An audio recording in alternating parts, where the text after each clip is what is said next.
Okay. You're saying they're brainwashing. Okay, you're saying Yep. these people that are experts in brainwashing is using the Department of Education to Yep. brainwash our children. Yes. What are they after? Why are they doing it? Well, if you want to move a country from a free individualistic economy, Which we have. yes, or had, Or had. Okay. to a planned economy, you have to do it through the schools. You have to dumb down and brainwash, change the attitudes and values. You have to completely, social engineering has to go on constantly. And many teachers know what I'm talking about. And people are going to say, well, when did this start? And who on earth ever did this? Why would a plan like that be allowed to be carried out? That's right. Well, then you have to go back to 1934, which I will do, and we have to go to the three-pronged fork, okay? So I do think that the watershed year, although you can go back to the early part of the century when the Rockefeller Foundation and the Carnegie Corporation were deeply involved in education, and that it was decided then that Carnegie would deal with the international part and Rockefeller domestic. So they commissioned the American Historical Association to put together a study of the social studies, and they came up with lots of volumes, but I have one little volume, Conclusions and Recommendations for the Social Studies.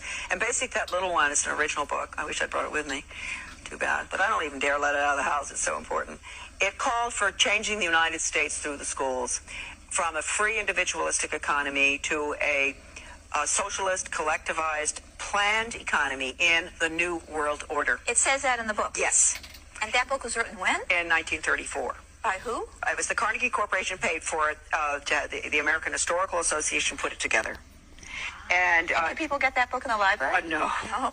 No, they can't. They were very instrumental in getting the Elementary and Secondary Education Act passed, which, as I said before, changed education from knowledge, content-based, academic, to performance-based behavior. And from that time on, because that was necessary for what we're looking at now with school to work agenda is the planned economy is performance-based. So they're training workers. They're training not little thinkers, worker not bees. leaders. Exactly. At that time, you had a general, Buck Chisholm, a Canadian general psychiatrist, who was a very close friend of Alger Hiss's. And he gave a speech in 1945 to the World Health Organization, which basically recommended getting rid of the conscience. Wow. Yes.